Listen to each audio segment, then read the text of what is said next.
We have good days. We have bad days. We have all different kinds of days. And usually, like, whenever you see your friend having a bad day or someone you really care about having tough times, what do you try to do? Well, you make someone happy. Make Someone Happy was first released on VHS on July 25th, 2000 by Anchor Bay Entertainment, just one day before the American release of Thomas and the Magic Railroad, and was then put out on DVD in 2002 under Ghislaine. This one often gets said to be the weakest, or even the worst, of the Season 5 releases, compared to the other ones being Cranky Bugs, Races, Rescues, and Runaways, Spills and Chills, Thomas's Christmas Wonderland, and Thomas's Trackside Tunes. But is this really the weakest one? Is it really not as good as people say? What I say to that is no. Make Someone Happy is not the weakest of the Season 5 releases. Nor do I think it's a bad release. Make Someone Happy contains, like, mostly slice of life episodes, such as Make Someone Happy, Happily Ever After, Bah, those kind of episodes, including like a couple action-based ones, like A Surprise for Percy, James and the Trouble with Trees, and in some aspects, Thomas and the Rumors. So, like, I don't think this one is a bad release. And frankly, I'm just kind of tired of people saying, like, oh, this is the one where it just has the leftover ones. Well, the thing is, Thomas, like, one of the best things about Thomas are its smaller slice of life episodes. I mean, you have episodes, like great episodes, like Trouble with Mud, or All at Sea, that are more character-based. Yes, the action-packed episodes of Season 5 are fantastic, but the slice of life ones aren't bad. So, let's see what these episodes have to offer us.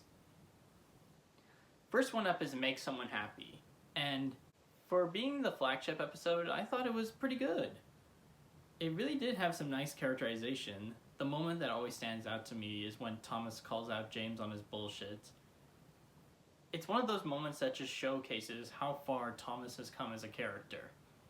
And I just really wish, like, the later seasons could consistently stick to this. Plus, like, the ending is just great with the whole carnival fun fair. Big Surprise for Percy is another kind of just simple Percy episode with another enticing chase to it. I always, like, what always stood out to me about this episode was how Birdie and the Fat Controller joined in on it. Normally, in a situation like this, it would have been just Percy trying to stop the train, but no. Sir Topham Hatt sees, like, Sir Topham Hatt's the man who always looks after his engines and makes sure that they are taken care of. This is one of the reasons, like, why Sir Topham Hatt is not just this authoritator or dictator, fascist dictator that the entire internet likes to say he is. No. There's a lot more to that, and to the people who make those kind of big things, you should just do your research. Next one up is Happily Ever After, another Percy-focused episode, and yeah, this one's also kind of a sweet one. It's the episode that introduced me to the idea of a good luck package. I always love it, like, when I get to learn things from Thomas, like what deputation means, or in this case, what is a good luck package. You can thank the show of Talking Trains for teaching me that.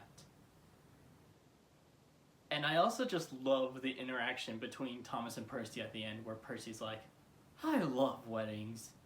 And then Thomas is like, did you enjoy your kiss? I always love that because that just feels like a real conversation best best friends would have. Like, I've been a part of conversations like that before, so like I just really love that writing and characterization. Thomas and the Rumors is another episode that's pretty good. Another one that just shows Thomas's more matured character, featuring another great showcase of Alec Baldwin's versatile voices, and another really cool crash. But the big one of this entire release is James and the Trouble with Trees. This is just like a crazy episode.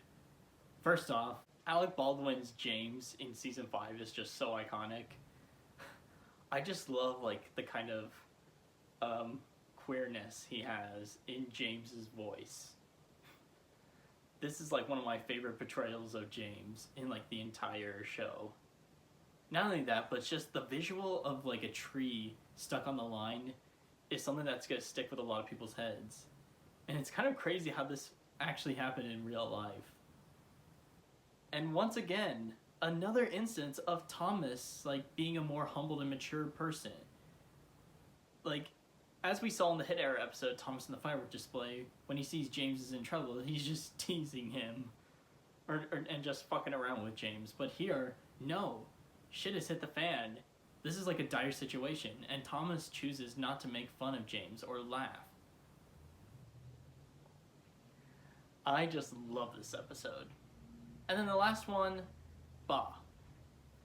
Another, like, Percy, slice of life Percy episode.